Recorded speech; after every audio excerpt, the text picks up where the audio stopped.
Buenas. Hola, Santiago.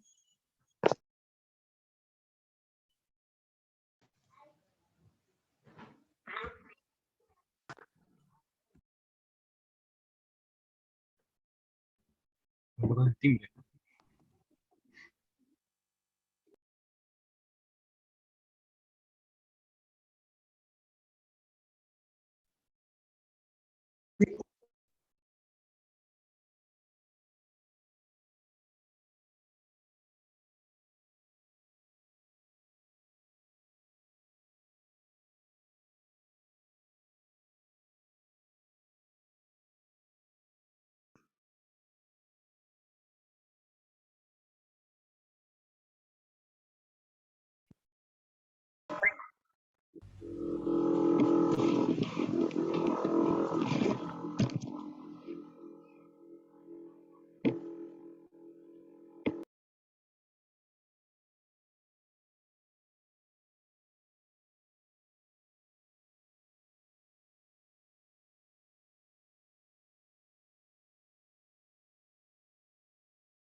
Bueno, ahí somos 23, ahí está entrando Rodolfo.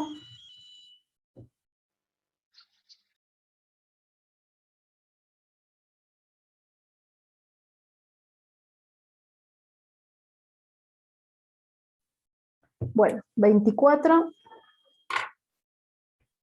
Creo que éramos, sí, 24, 25 éramos más o menos. ¿Sí? Bueno, Sí, continuamos. 17. Un poquito más. Creo Yo que ya éramos 26. tengo la garganta ya que no me da más. Y sí, eso justamente lo que, Lucas, lo que me quedó colgado del otro Zoom. Sí, sí, tiene que ver con esta necesidad que dice Contreras de ser autorreflexiva. Sí, sí, exactamente. Bien, bueno, continuamos entonces con... bueno, ya les dije entonces algunas ideas principales o una reseña general del primer capítulo llamado Justificación de la Didáctica, ¿sí? Donde de alguna manera se presenta una especie de concepción general de la didáctica general, justamente. Bien. El capítulo 2, llamado Didáctica General y Didácticas Específicas, expone el complicado problema, la complicada articulación, las complicadas relaciones entre las didácticas. ¿No? Cuando yo digo las didácticas me refiero a la didáctica general por un lado y a las didácticas específicas o disciplinares por el otro. ¿Sí? ¿Cómo decías, Andrés? Ella, ¿a quién te referís con ella? ¿Con Alicia?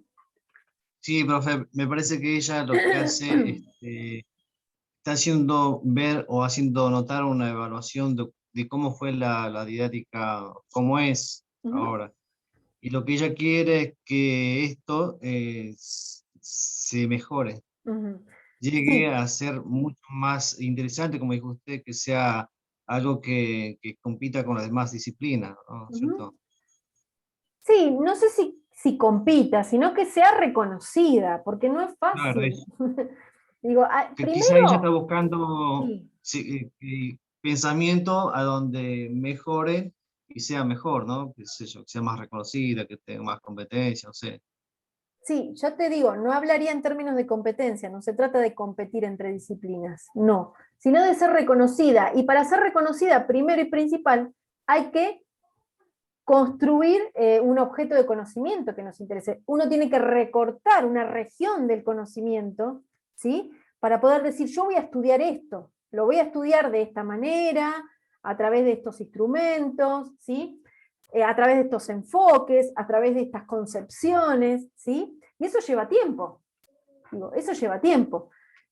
Cuando veamos a Piaget, por ejemplo, en psicología, vamos a ver que lo que llevó a Piaget a construir esa gran obra, una de las obras más importantes del siglo XX, es un interés netamente epistemológico, ¿sí? Porque a él lo que le interesaba era saber cómo conocemos, cómo pasamos de un conocimiento menor a un conocimiento mayor. Esa gran pregunta orientó toda la obra de Piaget. Ese era su interés, su obsesión hasta los últimos días, ¿sí? Porque no dejó de escribir siendo un señor grande. Entonces, esto no es fácil de construir, digo, poder recortar, ¿no?, una porción de todo el conocimiento, de todos los intereses que podemos llegar a tener, bueno, lleva tiempo, lleva su tiempo. Por eso digo, Andrés, que no se trata de competir, sino de constituirse como una disciplina, de construirse, de hacerse un lugar, y obviamente ser reconocida, ¿sí?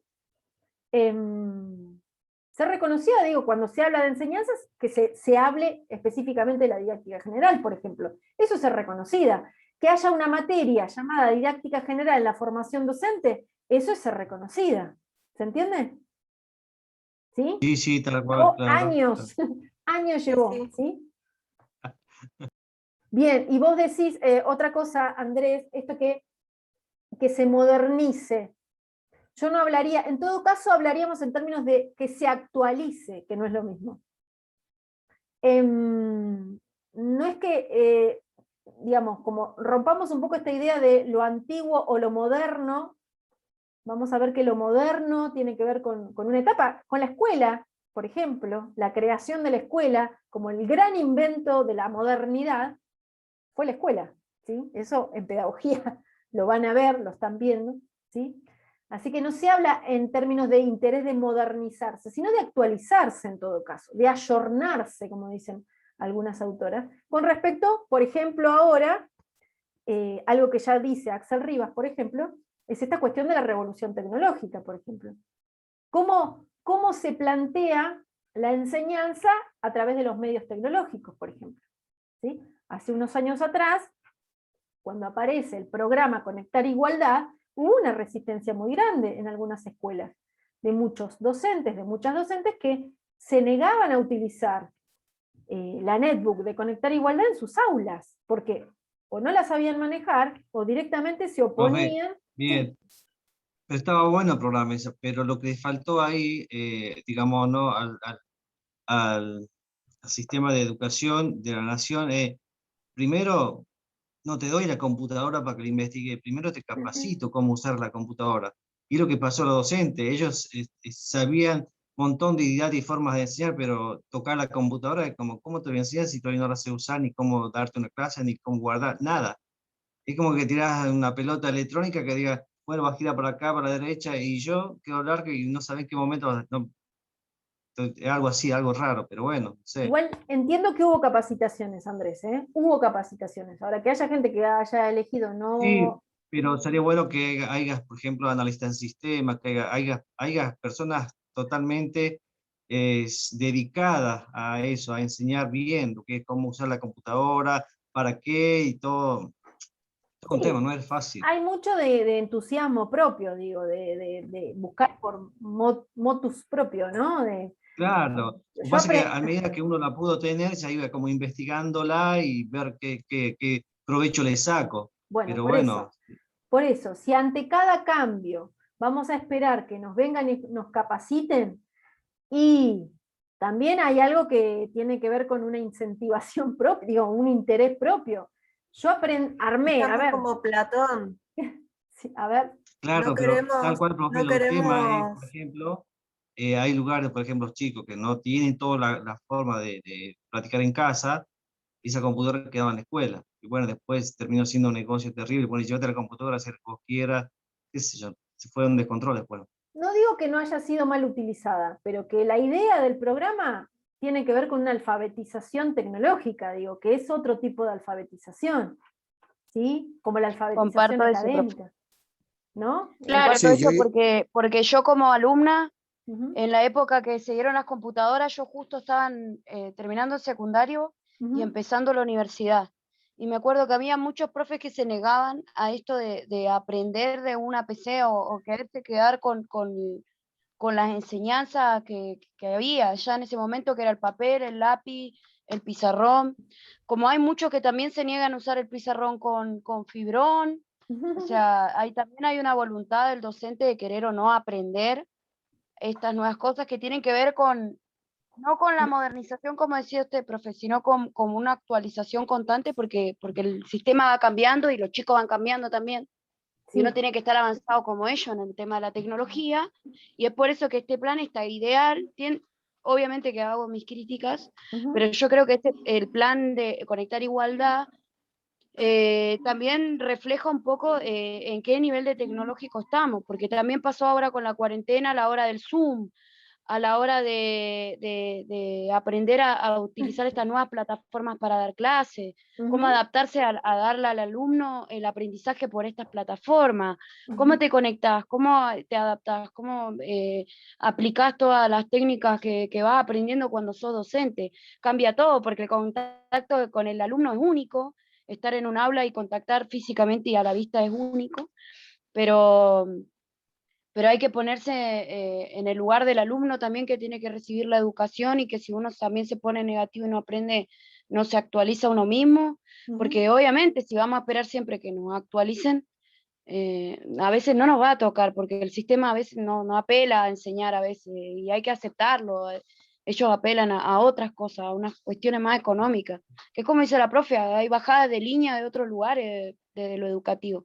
Entonces uno, si se quiere plantear como un docente bien plantado, tiene que aprender todas las herramientas para poder brindar educación, así como a alguno nos va a tocar tal vez aprender a andar a caballo para poder ir a una escuela rural, o aprender otras técnicas nuevas para poder enseñar a los chicos de las escuelas rurales, o desapegarse de lo tecnológico para poder adaptarse a los sistemas en las escuelas rurales. Pasa eso también, hay gente que está tan acostumbrada a utilizar la computadora, al pizarrón con el fibrón y todas las comodidades, que cuando lo mandan a una escuela rural no se sabe adaptar. Entonces uno tiene que ser como multifacético y adaptable con el tema de la educación, porque no sabemos dónde nos va a tocar trabajar. Ujú.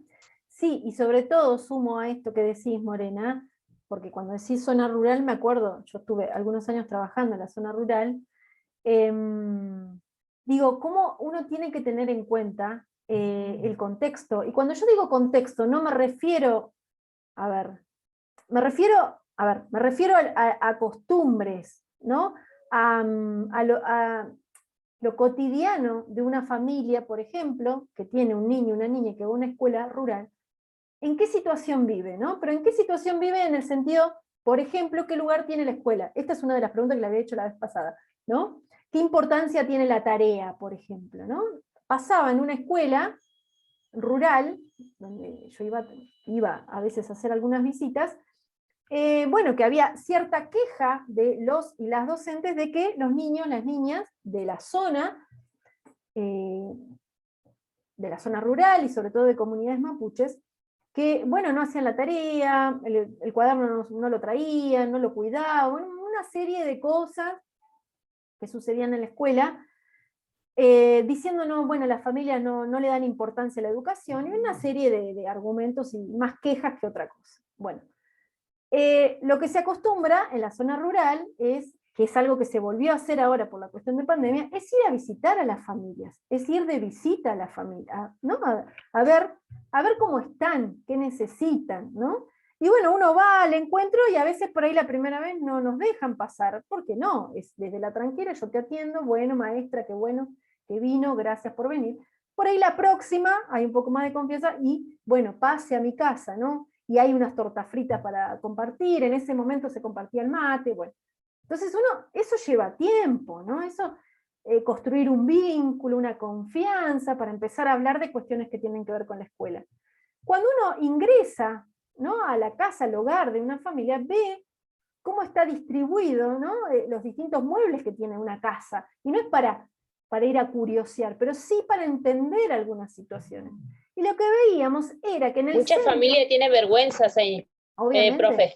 Mucha sí, vergüenza, le da vergüenza que los maestros entren a su casa por la humildad que hay dentro del hogar. tal cual. Bueno, por eso digo esto de Eso construir pasa. un vínculo, Sí. construir un vínculo de confianza, y ser totalmente claros y claras de por qué vamos a su casa, ¿no? Bueno, decía que en la mayoría de los hogares, lo que estaba de forma centralizada, digamos, lo central en cualquier, la mayoría de las casas, de los hogares, era la estufa, no la mesa para hacer la tarea. Yo digo, esto es como un detalle que hay que tenerlo en cuenta. Digo, si no hay no hay un espacio para realizar la tarea, porque lo que es necesario y prioridad es calefaccionar esa casa, bueno, probablemente el chico o la chica no hará la tarea porque hay otras prioridades, como por ejemplo cuidar a los animales, ¿no? La cuestión de estos tiempos de veranada, ¿no? De la invernada, que también se hacen. Bueno, si uno no conoce, porque no se acerca, bueno, no va a poder entender, ¿no? ¿Qué sucede con esos niños y esas niñas? Y no es que esa familia no le interesaba la tarea, pero tenía otras prioridades, ¿no? Cuando faltaban durante mucho tiempo, bueno, la veranada, por ejemplo, no sé si conocen esto que les estoy diciendo, ¿no? De llevar a los animales a zonas más altas, ¿no? Es pleno enero, ¿no? El ciclo de las escuelas rurales, la mayoría es septiembre-mayo. Bueno, entonces en pleno enero hay clases, y en pleno enero los chicos y las chicas no iban porque acompañaban a su familia a llevar a los animales a las zonas más altas, justamente para que se alimentaran. Bueno, esto si uno como docente, una como docente no lo tiene claro, va a decir, y no vienen nunca, no les interesa. Y no, vemos que la situación es otra. ¿Sí o no? Digo, esto hay que conocerlo. Y si a mí no me interesa, y yo espero que vengan a capacitarme en Cosmovisión Mapuche, y no, pero yo tengo que salir a buscar, yo tengo que ir a conocer, yo tengo que ir y no esperar que vengan. A ver, ¿sí? Por eso Profe, sí. había levantado la mano, pero no la quería interrumpir, porque Dale. para ahí se van por otras temas y justo no aporto. Bueno, yo quería agregar eso de que como cualquier profesional, porque el día de mañana vamos a ser profesionales, hay que estar capacitándose todo el tiempo, no nos podemos quedar atrás. Lo que nosotros demos después de contenido tiene que estar actualizado. Todos los médicos, profesores, o lo que sea lo que te dediques, si estudiaste para eso, todo el tiempo va evolucionando eso. No nos podemos quedar con la idea de algo que viene solo, porque no es así, porque los únicos que nos podemos autoexigir para ser mejores somos nosotros. Nadie nos va a exigir a nada, nosotros si no nos movemos. Y después quería aportar que, bueno, yo nací en un pueblo de, bueno, 1500 habitantes, que mi idea de terminar la escuela es irme a dar clases ahí, porque ahí soy yo oriunda. Y es muy diferente el pensamiento que se tiene en este tipo de situaciones, porque hay mucha escuela rural, o sea, se mueven por ese lado y después hay una escuela central, pero tienen una sola escuela que por salón tendrán 10 chicos, ponele, no sé. Entonces es como, es otra idea, o sea, el profe va a las casas, va casa por casa y les deja los cuadernillos, porque no hay mucho, no te puedes perder en un pueblito tan chico.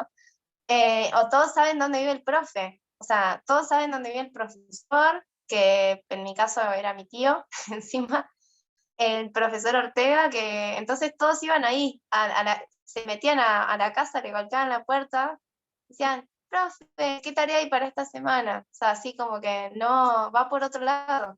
Entonces siento que sí, es muy de adaptarse a cómo es también, a cómo funciona la comunidad también, en ese sentido. Bien. Iván. ¿Cuál es tu? Ah, Fabián, vos habías levantado la mano. Iván también. Si no, Dale, Fabián, no pasa nada. Iván, Fabián, Iván. Iván, Fabián. No, lo mío cortito, iba a decir que por eso me parecía una barbaridad, no sé si se acuerdan, no, creo que fue hace un par de años, cuando querían evaluar el nivel educativo, que en todo el país era la misma evaluación, en todas las provincias, en todos los pueblos, todo de la misma forma. Una locura eso, o sea. Sí, que nos podíamos negar los docentes a hacerlo y podíamos las familias también negarnos a que nuestros hijos, hijas sean evaluados. Sí, me acuerdo, y que me peleé con mucha gente en esos momentos. Discutí mucho por eso. Porque, digamos, lo que se decía era cómo te podés oponer a evaluar la calidad educativa. ¿No? Y bueno, a ver, uno tiene que hacer un análisis muy profundo de dónde Sí, igual viene. me parece que la idea de eso era denigrar a los docentes por parte del Estado en ese momento. Sí, sí, sobre todo la Y educación hablar pública. de lo mal que somos como sociedad y tal, tal. Sobre todo la educación Y ver para afuera, como siempre. tal cual. Sí, siempre comparándonos con países que son totalmente diferentes al nuestro. Sí, sí, tal cual. El operativo aprender, además tenía la palabra operativo aprender, así se llamaba Iván. Operativo. Terrible, o sea, terrible. Ya ese nombre, discúlpenme, se me paran los pelos del operativo. Y no sé, la palabra con evaluación, bueno, no sé.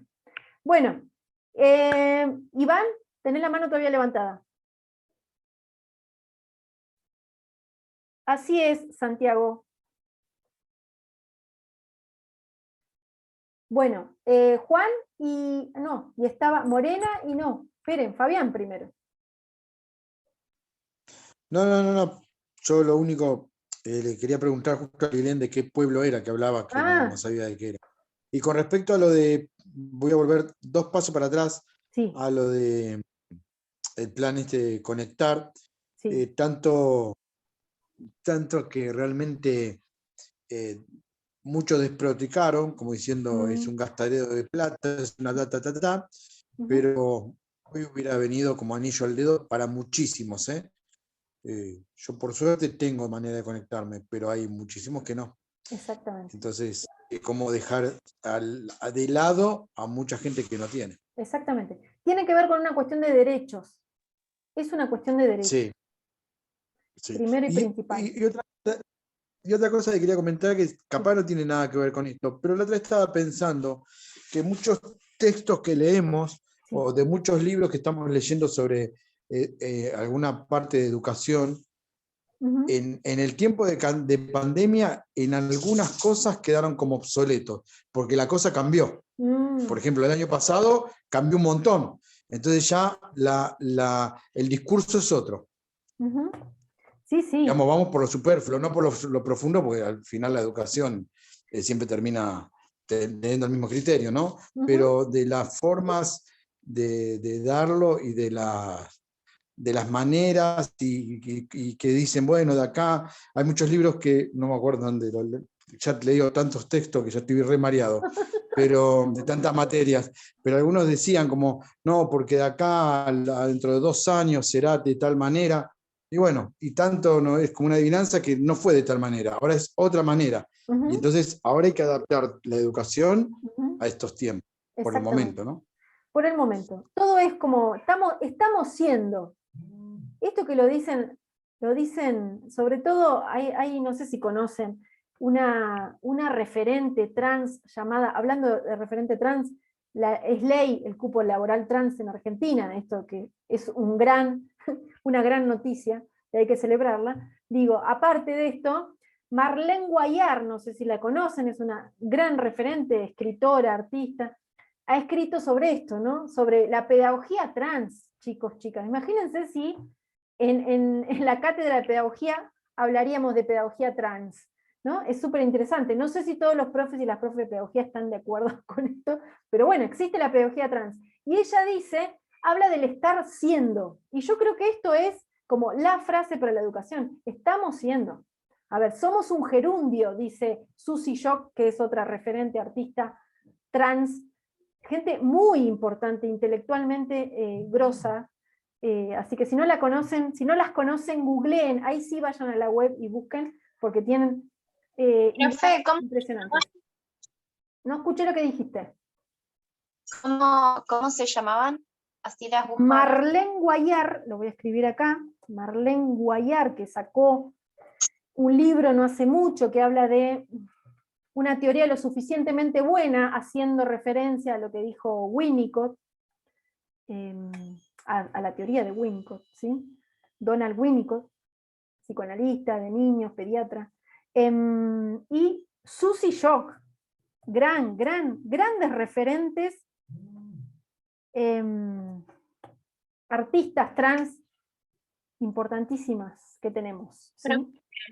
Sí, No, Una no puedo pregunta. sí.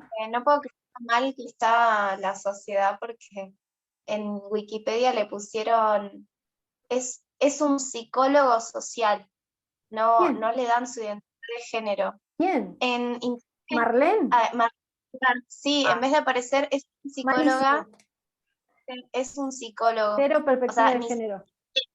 Claro, ni siquiera Bueno, ahí no en su entres, ahí no entres. eh, Ahí no entres.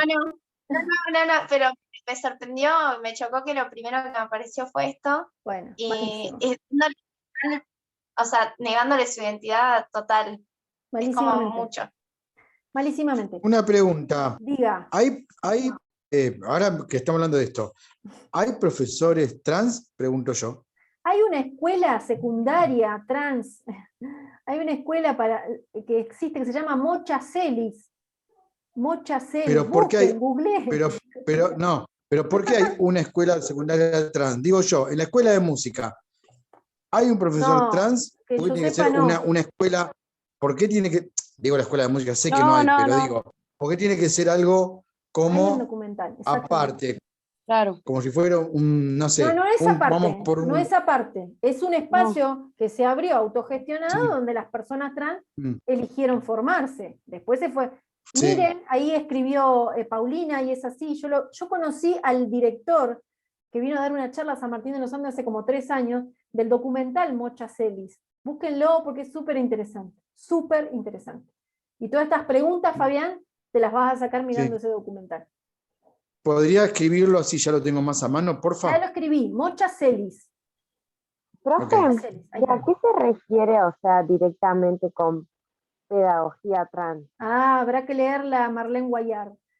Esta materia no es leerla. pedagogía y no es pedagogía trans. No, Lamentablemente. me dejó la duda, lo Si quiero yo, buscar si después, yo entonces fuera lo voy a leer. dueña de las horas de pedagogía, daría pedagogía trans, por ejemplo.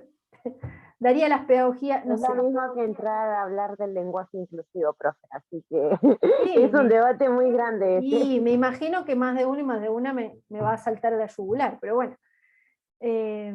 Bueno, son discusiones que hay que darse, hay que darlas, ¿no? Morena, habías levantado la mano.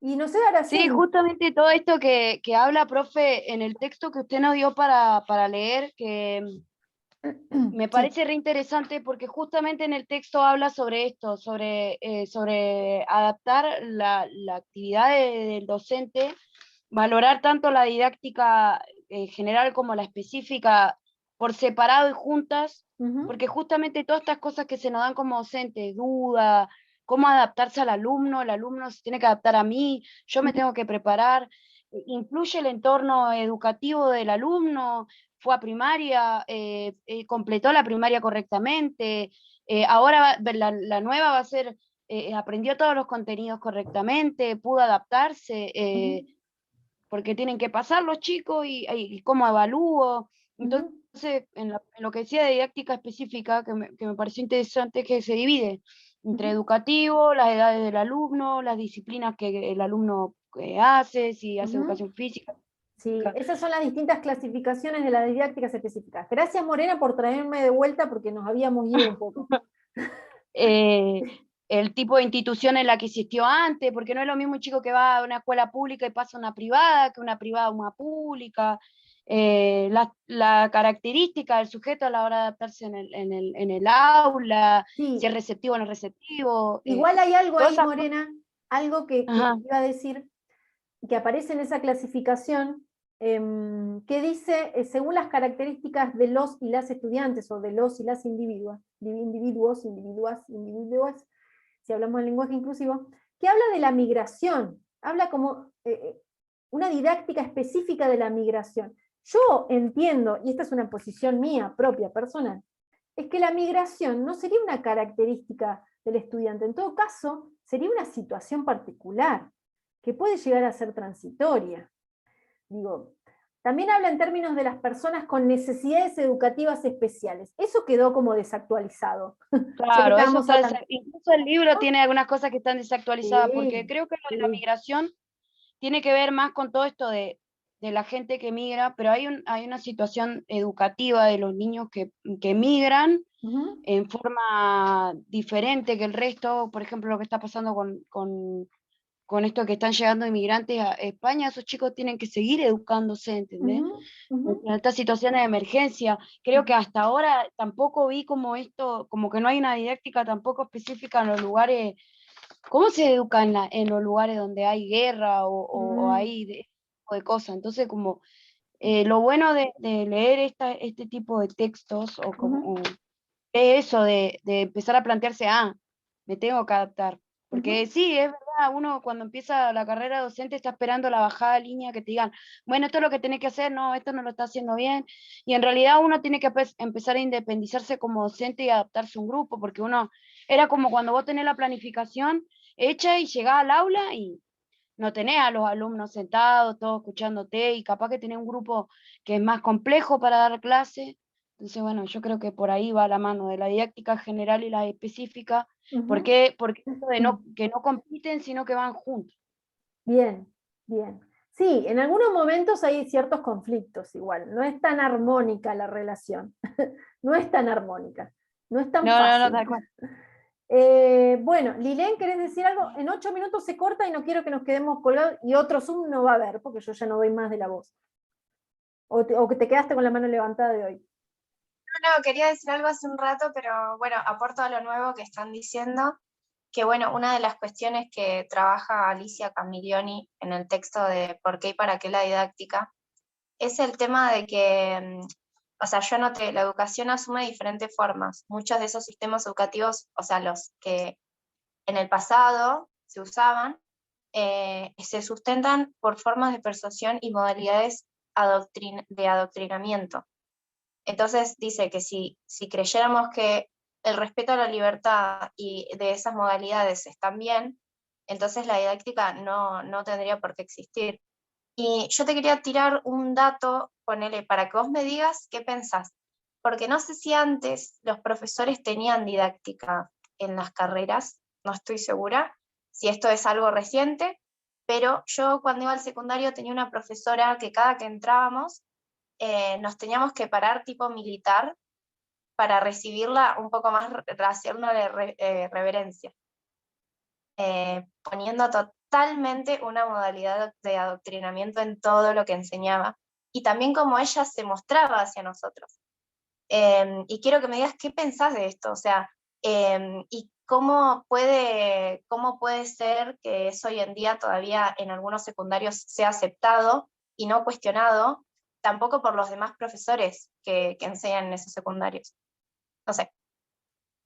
Bueno, ahí les estaba justo escribiendo la tarea que pedían, ahí está. Les digo una cosa. Que vos curses y apruebes y acredites un espacio denominado didáctica general, no garantiza que seas más humano o más humana al enseñar. Digamos, que lo tengas en tu formación docente no significa, digamos, que tengas estas actitudes que vos decís, Lilén. Digo, hay mucho como digo yo siempre, cuando hablamos de una relación de enseñanza-aprendizaje, estamos hablando de un vínculo humano. Más allá de toda técnica, más allá de toda metodología, más allá de toda especialización, de esta fascinación por los contenidos y solo los contenidos, digo, hay una cuestión que tiene que ver con los valores, que lo vamos a ver cuando veamos currículum no oculto, digo. Puede llegar a pasar que nunca hayas cursado didáctica general y sin embargo tu manera de enseñar llega a tus estudiantes. Entonces, bueno, ¿por qué? Porque tenés cierta sensibilidad en ese enseñar, ¿no? Y eso uno lo va construyendo. Y hay mucho de lo que ya trae y mucho de haber transitado distintos espacios con distintos profes, con distintos estilos, que uno dice, yo no quiero ser como este, yo no quiero ser como esta, o sí, yo quiero ser. Y eso también nos va formando, más allá de la materia didáctica general, ¿se entiende? Porque acá hablamos de estas cuestiones. En otros espacios que dan didáctica general, no hablarán de esto, hablarán de técnicas, hablarán de metodología, de direccionar o controlar la situación educativa. Yo no hablo en términos de eso, ¿sí? Bueno, ¿por qué? Porque tengo un posicionamiento muy marcado que siempre se los comparto. Podemos estar de acuerdo o no, ¿sí? Pero tiene cierto enfoque. Pero transitar toda una carrera docente tampoco me garantiza ser buen docente, esto lo sabemos. Hay mucha gente que es genial dando clase y no es profe, y no tienen título de profe, es idóneo o idónea. Y al revés, hay gente que tiene especializaciones docentes y sin embargo deja mucho que desear como persona. Hay de todo, hay de todo en el universo educativo, pero una cosa no quita la otra, digamos, la relación no es tan lineal y tan sencilla. ¿Sí, Lilén? Lo vemos Muchas en gracias. primaria, ¿no? El profe bueno, el profe malo, el que es estricto, el que es copado, lo ves en la secundaria. La didáctica piola, como dijo Fabián, que yo en todas las clases lo aplico esto de hablar de la didáctica piola, ¿no? Bueno, ¿qué sería tener una didáctica piola? Llegar a mis estudiantes, ¿no? Que se interesen, que se entusiasmen. Bueno, esto de la didáctica piola es genial, ¿no? Es muy interesante. Antes que se corte, hay dos que están levantando la mano, Matías y Kevin. Sí, profe, bueno, en sí le respondió todo a Lilén, que bueno, quería hacer referencia a lo que ella dijo, que bueno, yo también, por ejemplo, en la primaria tuve experiencias con profesores así, pero es como lo dijo usted, que yo lo escribí en el foro, donde hacían las preguntas del cómo enseñar, de tener de cómo estamos capacitados, y que yo puse ahí, por ejemplo, que esto se va construyendo con las experiencias, que ella lo vio de una forma, pero quizás solamente en ese profesor, y no todos son iguales. Y yo, por ejemplo, lo vi en la primaria y después en la secundaria de otra manera, y bueno, y ahora estudiando también tengo diferentes puntos de vista, con diferentes materias y demás, entonces uno ya más o menos va construyendo lo que quiere, y bueno, después cuando sale a la cancha, también ahí tenés cosas favorables y palos en la rueda, ¿no? Bueno, eso Que es una constantemente buena se pregunta, sigue. Matías, antes que se corte, tengo miedo que se corte, pero es una buena pregunta que nos la podamos hacer, y yo me incluyo también. No es que estoy encima de ustedes y estas preguntas no me las hago todos los días. ¿Qué profesor, qué profesora quiero ser para mis estudiantes?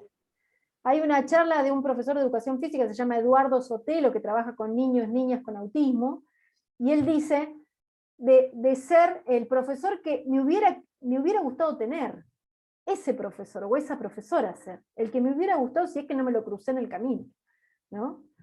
Pero bueno, algo a seguir pensando y construyendo. Kevin, antes que se corte, y perdón Matías, porque tengo miedo que se corte. Sí, profe. No, yo tenía entendido antes que, por ejemplo, los que tenían un conocimiento de música antes, ¿no? Podían dar clases y suplencias. Yo creo que por eso también teníamos profesores antes en la escuela que no tenían muy buena base porque no tenían hechas la psicología, la pedagogía, la didáctica. Pasaba eso. Después, bueno, cuando yo empecé la carrera de profesora de música acá, los que tenían aprobado en primer año podían dar suplencias. Tenían que tener todo aprobado las materias del primer año, pero ahora eso no se puede. Te piden como el 70% del título, creo. Y creo que tenés que llegar hasta el tercer año con las materias aprobadas para recién poder dar suplencias, y es por eso que falta profesores de música en todas las escuelas. Es por eso. Exacto. Pero yo también quería preguntar cómo sería la enseñanza en la escuela de música, por ejemplo, en la escuela... No, en la escuela especial, por ejemplo. ¿Cómo te preparás ahí? ¿Cómo sería? Porque tenés que estar preparado, digamos. La próxima la seguimos. La próxima la seguimos porque se nos va a cortar. Sigamos, háganme acordar de esto, porque yo después arranco y me olvido. ¿Sí? Seguimos el próximo. Sí, igual queda todo grabado. Bueno. Lean el texto, hagan la guía y seguimos charlando, ¿sí? Buen fin de semana. Muy buen fin Buen fin de, profe. Que descansen. Chau, chicos. Buen lunes. Chau, chau. Buen fin de